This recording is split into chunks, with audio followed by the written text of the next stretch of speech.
The NBA offseason is always chaotic, and I think it's chaotic to different levels and degrees depending on the specific offseason and what the needs are. Well, the NBA coaching carousel already started when Doc Rivers, stepped down from his position with the Milwaukee Bucks. Now, Billy Donovan also stepped down. So we're going to talk about that, where it leaves the Chicago Bulls, and the coaching candidates that either one of these teams could look at. Plus, Victor Wembanyama is making absolute NBA history early in his career. We're going to talk about all those things plus more right after this. Welcome to the number one place for your daily basketball news and analysis, NBA Central. What's going on, NBA fans? Welcome to another episode of NBA Central, your number one spot for everything basketball related. I'm the host there, Haize, but more importantly, you guys can follow the channel at NBA Central Pod on every social media platform we happen to be on. With that said, let's go ahead and get into this content for today. Y'all, I want to start off with this one. Billy Donovan has stepped away from his position with the Chicago Bulls. This was something that was up in air and in what it meant for the Chicago Bulls. Right now, you guys know I host the Chicago Bulls channel, and I try not to bring Chicago Bulls news over here to keep it focused on that channel. And we're going to talk about what this means for Billy Donovan and the coaching searches around the league and link this into a lot. I think what this says about the Bulls' direction, though, is that the Bulls are going for a total reset. They fired their front office on April 6th. Now, 15 days later, their head coach has also stepped down, so it's going to be a total overhaul for the Chicago Bulls, and that's good. There was no stability with the Chicago Bulls, and Billy Donovan, after meeting with the Bulls ownership, decided that it was best for him to step away to allow the new eyes to come in there to completely reset. But the reports then came in after this that Billy Donovan does plan on staying in coaching. See, there was an initial conversation when this thing walked up with Billy Donovan possibly exiting that he could step away and take a year off from the job. Then the Kentucky thing popped up, or the Duke thing, I should say, thing popped up. And there's a possibility of him going there or something like that. It ended up not happening. But now you look at this situation with, and I said Duke. It wasn't Duke. It was Kentucky. I'm tired, y'all. Pay me no mind. But the thing came up with North Carolina and Kentucky over the years and what he could look at and stuff like that. And so now when it comes down to it is that Billy Donovan, reportedly in all of this, does want to stay in coaching. So he does plan to continue his coaching career. And so that makes him automatically one of the leading candidates. Now, he did receive interest from Knicks in the 2025 offseason. The Bulls turned down the Knicks' request to interview Billy Donovan. Now, look, Billy Donovan's gone, right? So, and the University of North Carolina wanted to interview Billy Donovan. They moved on. They hired Mike Malone instead of Billy Donovan. So now you run into this situation now with Billy Donovan being out there and being one of the biggest names out there. Like, for what it's worth, Billy Donovan didn't have a lot of success in Chicago. But it seems like, right, and by the way that the league and, he's covered nationally, is that a lot of people don't necessarily blame Billy Donovan for what went wrong for the Chicago Bulls. And that's not to say that Billy Donovan did everything right with the Bulls. I definitely, as a Bulls fan that watched every single one of these games over the last 6 years, I can tell you right now, Billy Donovan definitely had some shortcomings as a head coach, and he shouldn't be abstained from the judgment on that because he did have some things that he fell short on. But ultimately, it seems like people look at the Bulls situation, the Billy Donovan situation, and say Billy didn't get the support that he needed from his front office. His front office was so inept at drafting and moving off players and getting value for players at the right time that they want to see Billy Donovan get another shot with a competent front office in a competent role. And so that's the thing that it comes down to. So I think Billy Donovan, if he decides to, he's going to get a lot of opportunities for new jobs. I mean, when you look at it and came into it, he never had a season below 500 until his first season with the Chicago Bulls. And then every season after that was Chicago Bulls. Before Billy Donovan came to Chicago, he had over a 60% win percentage. Now, after his tenure with the Chicago Bulls, it's barely over 50%. So, people look at that and give Billy Donovan a little bit of leeway because of the situation in Chicago and how toxic and just inept Chicago has been in running their organization. And so now Billy Donovan is probably going to get another opportunity, right? But this does mean that the coaching carousel has really begun, right? Because we already heard that Taylor Jenkins apparently did meet with the Milwaukee Bucks and, about that position. We don't know what came out of that as of right now. We don't have any firm details on what came out of that, if Taylor Jenkins is now the front runner for the position or anything like that. But a coaching carousel to some degree pops up, right? And we talked about last week when it was said that anywhere between 5 to 12 NBA coaching jobs could come up and come available. Now, We haven't seen that happen yet, right? There are going to be some playoff teams as well that fire their head coach because they're disappointed at the way that their season ends, and that's perfectly fine. But it does seem like now you're expecting the coaching carousel to start. And so Taylor Jenkins already met with the Milwaukee Bucks reportedly to meet on that. That came from Sam Amick of The Athletic, that Jenkins did meet with them. And so, we'll see what happens if he ends up going to Memphis. But Taylor Jenkins would probably also be good to watch and survey exactly what happened. So that gets me to the next set of topics that we want to talk about here. The NBA coaching carousel, right? Because it is one that is different every single year, right? And it's so unique based off how that year is. So with Taylor Jenkins already kind of meeting with the Milwaukee Bucks, we'll see what happens in that one. But when you look at some of the names that are expected to float around this offseason, Billy Donovan now gets added to that, right? Taylor Jenkins was already to that. Did not coach last year, for what it's worth, but it is what it is. It seemed like John Horst and the owners of the Milwaukee Bucks went down to Memphis. They met with Taylor Jenkins, but that doesn't mean that Taylor Jenkins is going to go there. Taylor Jenkins is a coach that also had a winning record despite everything going on with Memphis over the last few years. So Taylor Jenkins is added to that. Then you have names like that we keep hearing pop up year after year. The Sam Cassels, right? Sam Cassell is a guy that has been mentioned every time there's a list, right, in the offseason of assistants that can make good head coaches. Sam Cassell is on that list. And he's a guy that, as being a former player, it's been reported that he's really good at player development. He's really good at connecting with players. The X's and O's part of it, we'll see, right? But, when he was a player, he was known for, having a very wild training regime that he went to. And so that's good. Reportedly, he builds really strong connections with guys. He has a really strong connection with Sam Cassell, with Jason Tatum, who Sam Cassell has worked hand in hand with one-on-one in the off seasons. He's also helped guide Joe Mazzulla to having the success that he's had in supporting him as well, right? And so, he helped the Celtics, get to the place of having their first championship since the 2028 season.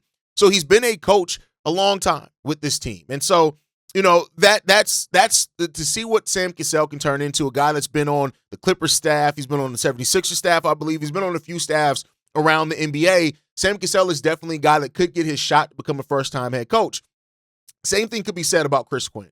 Chris Quinn's a guy that even Eric Spoelstra has given a lot of credit to exactly how Chris Quinn has had a place in building the toughness and the expectations of what the Miami Heat are, right? He's also known as a player development savant, right? Working with guys like Duncan Robinson, Max Strus, the guys that they've got in, Khalil Ware, those type of guys that they've got in over years. He's worked hand in hand with those guys. So Chris Quinn is definitely another name that you have to look out for that can really do some things, and maybe get a opportunity to be a first-time head coach and hopefully succeed at it.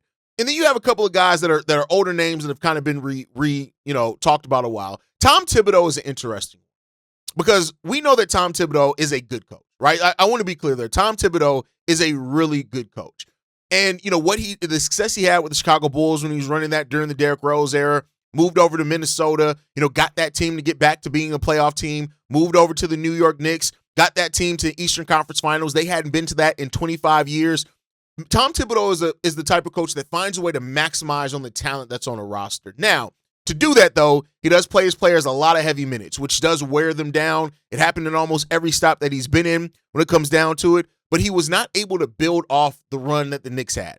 The Bulls had the Derrick Rose injury that kind of stalled that development, even though he had seasons where that team was still one of the best teams in the Eastern Conference, even without Derrick Rose healthy. And that just goes to show that Tom Thibodeau can be a coach. But the thing is that I look at it this way.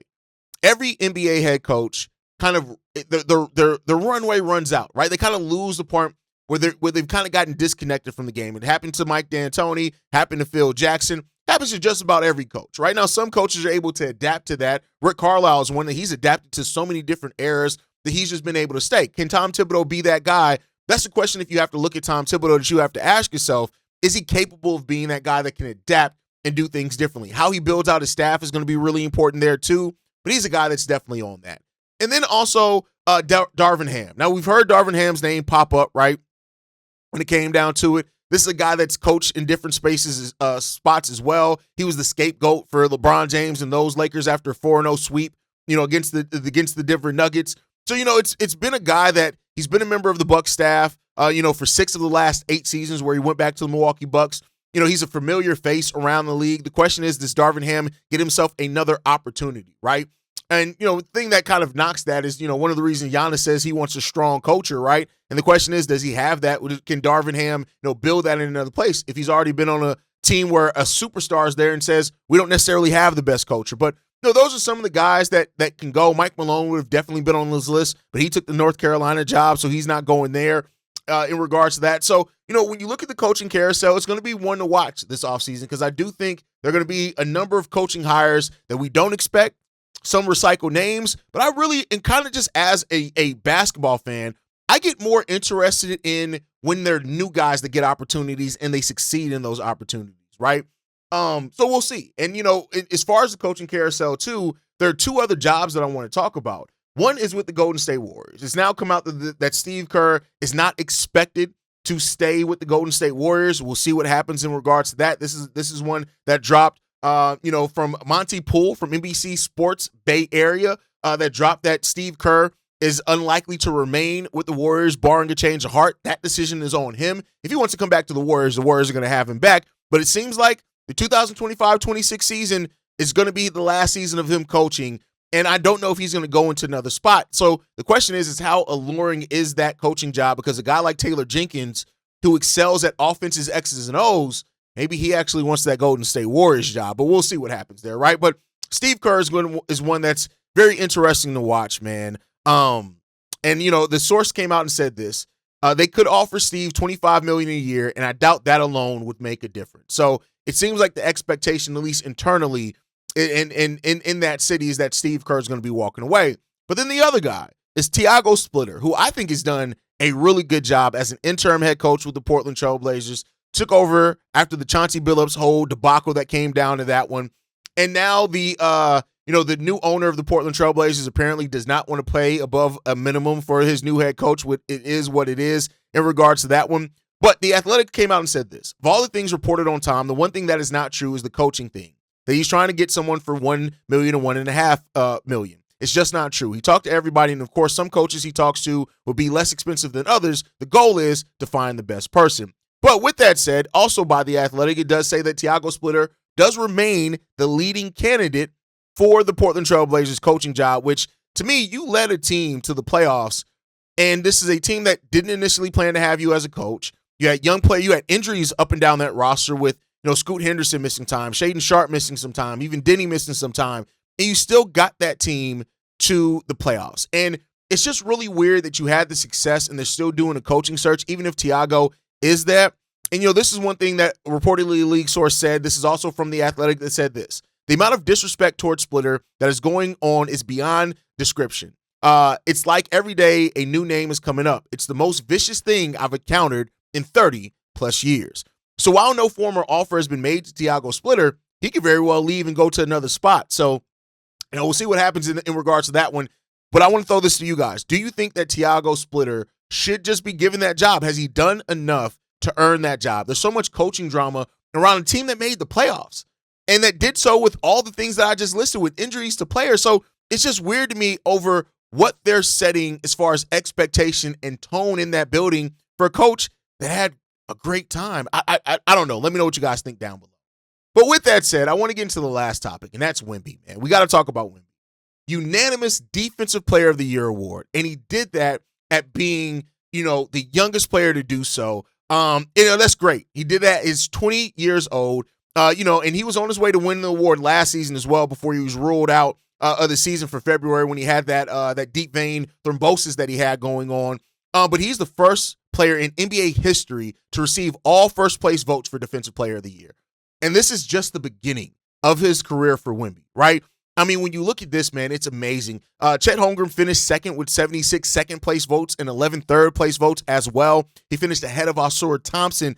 And the league defense, these are all young guys. And I think that's really good to say because defense is a thing that is becoming a novelty at times for the NBA. So seeing what it comes down to with this, Wemby, for what it's worth, has led, the NBA in blocks for 3 straight seasons at 3.1 per game, 197 blocks this season. And when you look at it, the Spurs allowed 103.6 points per 100 possessions when Wemby was on the court this season. So he's just great. And he's also top 3 in the most MVP award. So we'll see if he can double dip in that. I don't think he's going to win MVP this year, but Wemby's going to win MVP eventually. So it's just a matter of time. And when you look at this, he's the fourth member of the Spurs to be named as Defensive Player of the Year, with Alvin Robertson, David Robertson, and Kawhi Leonard, who won it twice. And you look at what he's done. Wemby is just beginning. And the question that I have to you leave on this one is Wemby already a top 3 player in the NBA? I think that's a legitimate question that we have to ask her. Is Wemby already a top 3 player in the NBA? Because I truly think he very well may be. And I mean that. Like, when you look at Wemby and what he's able to do already, he still has stuff that he's still uncovering and figuring out about his game and those type of things, how to deal with physicality and being targeted and stuff like that. But like, Wemby very well may already be a top 3 player. And with that said, what does that then mean for the league for a 22-year-old player to already be here? I don't know, man, but you guys can tell me and let me know how you guys feel on that down below. But listen, NBA offseason is right here. Of course, we're in the postseason where the playoffs are still going on, but there are a lot of teams on the verge of some major moves for their franchise, whether it be in the front office, roster-wise, or coaching-wise. And we're going to see how this summer reshapes a lot for them. But I want to hear from you guys in this one in regards. How do you feel about the NBA coaching carousel? What are some unknown NBA coaches that you like? What are some coaches that are out the league that have experience that you expect to get back into the league this summer? What's going on? Make sure you guys like the video, subscribe to the channel as well. You can follow us at NBA Central Pod. You can send us any feedback, questions, comments, concerns, NBACentralShow@gmail.com. And then lastly, if you want to leave a text message and our voicemail for the mailbag, the number to do so, 773-270-2799. We're the number one spot for everything basketball related. And I'll catch you guys the next time I feel like making a video. Probably tomorrow. Peace, y'all. Been a presentation of the Breaks Media.